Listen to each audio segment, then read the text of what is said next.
Hello, good morning, good afternoon, and good evening to all of you from wherever you are across Kenya and beyond. Once again, this is Fidel in the Politrix, a channel that brings to you deep analysis on different political matters affecting our country. And just as a reminder that politics is not a dirty game, but it is the politicians who play dirty. And again, never take the word of a politician in its face value, but always use what they say to understand what hasn't been said. Because there's a lot in what a politician doesn't say than what he says. That is a point to note. Now, today, I want to talk about the happenings that have taken place in our country in the last few days, as all of us have witnessed. And you know, in politics, nothing just happens out of mere chance. It is well planned and well executed. And so, for us then to understand the game of politics, we have to be on top of things and decide to understand everything that happens and try to understand why it happens the way it happens. Today, I'm not going to talk about much, but I will talk about the shoe that all of us know that hit the president. I'll be talking about why I feel like the shoe was really thrown at the president, but not to the president, and what informed the behavior of whoever threw that shoe. Now, here is my take. First of all, I will join everybody who condemned the behavior of throwing a shoe to the president, because all of us understand that the president is a symbol of national unity. The president is the chief executive officer of our country. And so that is solo for us to reach a level where we can hit the president with a shoe. And in fact, those who saw the shoe landing on the president, the shoe is not a good shoe. The shoe was full of dust. I even feared for the health and the life of the president, because the shoe could transmit potentially, respiratory diseases. But I hope that the president is safe and sound. Now, but what is important for us to investigate is then why does it have to happen? What really instigates this behavior? Or what are the causative agents so that we reach this level where somebody can just feel like, hitting the president with a shoe? Because when I looked at that video, somebody was holding that shoe up like this pillow here, actually above their head, and then another person just hit that shoe towards the direction of the president. Bloggers have come up with different, stories to try to justify that the shoe was not actually thrown at the president,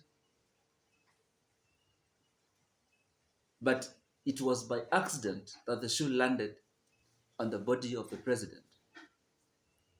Far from it. I believe that was deliberate, it was intentional, it was purposeful, and the person who did that achieved their goal, because essentially it was going to shame the president. And it did, because obviously that was solo. But why have we gone to this level? First of all, one reason why we have sunk so low is because Kenyans are utterly disappointed.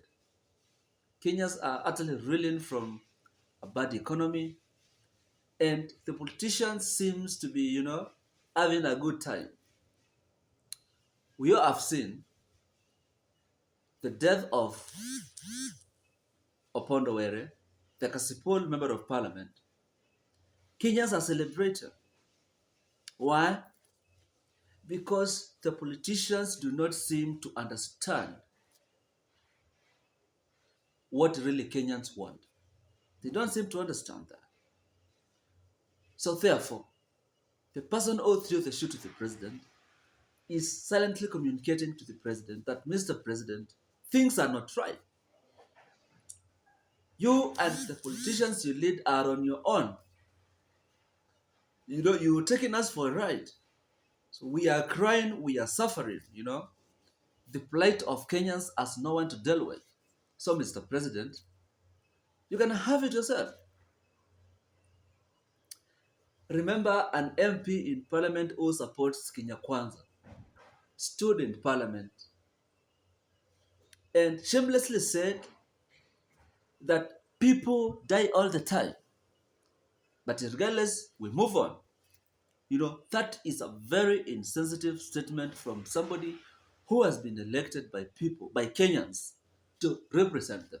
But all they have to say is what? That people die all the time. We mourn, but we move on. He may have said that, he was quoted out of context. But those are the exact words that he used. And that, sends a very blank picture of the kind of leaders we have currently in our National Assembly and probably in the Senate and the Executive. Number two,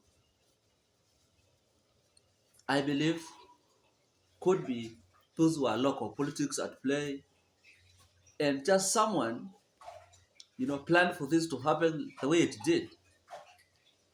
Just for purposes of assuming the president, I believe that there could be somebody who comes from, a different political side, and they decided that they will have their protege just at the meeting of the president, and they have to communicate to the president that he is unwanted at that very region. As to whether throwing of the shoe succeeded in achieving that objective, I don't know, but I suspect that possibly that could have been an agenda of the day. And number three, I think that largely there might have been a clique of people, within that circle who were feeling aggrieved while the president was speaking. They are not supporters of the president, but they just come to see the president. And possibly they were feeling like, Mr. President, what you are saying we don't abide with, we don't agree with, and so you're wasting our time. And so they decide to show the president the middle finger by throwing a shoe to him as a way of expressing dissatisfaction with whatever the president was saying. So could be, within that region where the shoe came from, the people there were having silent discussions and conversations about what the president was talking about. And they were feeling bored. They were feeling like the president is not communicating to us properly. He's not telling the truth. And so they decided that, what? We're going to show him dust. Let us throw the shoe to the president. Yeah? Probably that could have been the case. Number four, and the last one, is in my thinking, it is possible that that could have been a stage managed, act just to diffuse what was happening at Wamunyoro. Remember, Rigathi Gachagua had hosted a myriad of opposition leaders at Wamunyoro, and that really was taking center stage. So there was supposed to be a way to deflect that and get the attention away from Wamunyoro And the shoe seems to have worked a treat. It must have achieved its objective 110% because largely nobody now is talking about Wamunyoro and everything that went on there. So I am tempted, therefore, to believe that maybe the shoe issue was really not an issue because if you look at the way the president behaved after that, he just continued talking like nothing has happened. So for me, then he seems to understand what was going on and therefore downplaying the effect of the shoe that was thrown at him. Because under normal circumstances, when such a thing happens, there has to be total evacuation of the president because the life of the president cannot be, will not be, should not be, shall never be in danger at any time. And the security apparatus around the president have been bestowed by the powers to ensure that the security of the president is of utmost importance and urgency. And therefore, if that shoe was not a security lapse that could have really necessitated, a very stringent measures taken against, you know, securing the president, then that can only mean that then this was premeditated. And so for me, I think if that could have been the case, then it achieved its objective of taking away the attention from Wamunyoro. That is absolutely my take. What's your take? What do you think? Please share in the comment section. And guys, finally, before I go, I ask you to continue subscribe because let us grow together. This is home of deep political analysis. We are growing, and really we need to grow because we don't have an option, but we have to grow and inform as many people as possible. Adios.